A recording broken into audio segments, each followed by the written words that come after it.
Yung gusto mo magbuong lechon pero kulang ang pera, subukan mong gawin to mas madali at pasok sa budget. Pwede pa panghanda sa kahit anong okasyon. Mahigit 1 kilong pork belly. Kaskasin natin yung balat. Tapos hugasan ko lang. Tapos pat dry. Tanggalin natin yung exist na tubig, lalo na yung sa balat. Pag yan natuyo na, lagyan natin ng asin ang balat. Yan o. Ilagay natin sa tray, make sure na may tuluan. At ilagay natin to ng mga 8 hours or overnight sa ref na walang takip. Make sure na may takip yung ibang pagkain para iwas contamination. Ito na o, after magdamag sa ref, nag-dry na yung balat.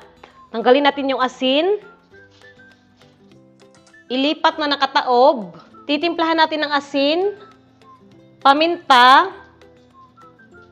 seasoning or magic sarap, tapos lamasin, isama natin ang gilid.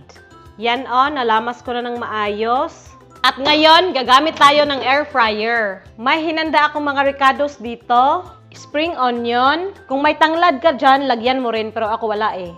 Mga sili, bawang kasama balat, sibuyas, at luya. Tapos, ilagay na natin tong pork belly. Yan.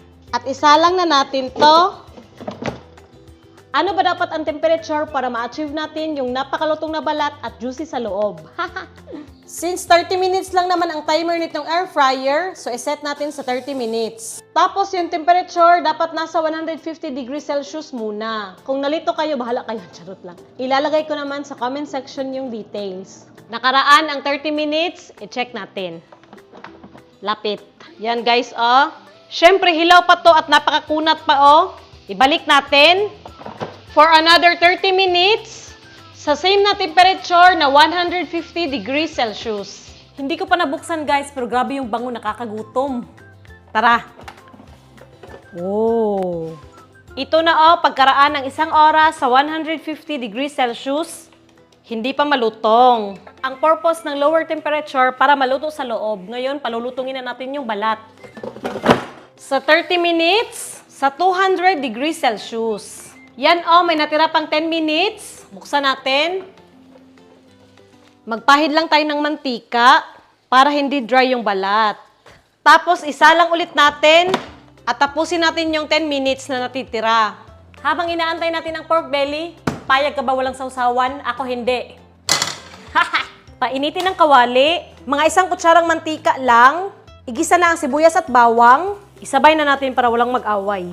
Vinegar. Haluin tapos hayaang kumulo.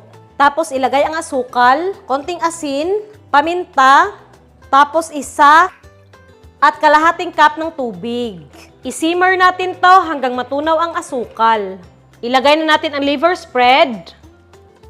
Ito yung gamit ko guys, oh, maliit na lata, 100 grams. Haluin natin to ng mabuti. Yan oh, halong-halo na yung liver spread. Breadcrumbs pang palapot. Haluin ulit ng mabuti. Ayan oh, lumapot na. Panghuli, sili, optional kung gusto mo lang ng maanghang. Tapos okayin, char. Oh, diba? Set na agad yung lechon sauce natin. Oh, saktong-sakto, no? Okay na. And then, my God. Ilapit ko ang mic, ha? Ang lutong. Ito na, guys, oh. Ooh. Tantaro na dahil na to. Up close, guys. Oh, juicy. Agay, kainit, uy. Tapos, lipat sa plato. Yung balat. Tapos, kung trip mo naman, liguan mo ng lechon sauce. Sili. Diba, mabilis na lechon sa kahit anong okasyon. Oh, subukan natin, no? Napakasarap, guys. Grabe. Yung laman. Malambot, guys.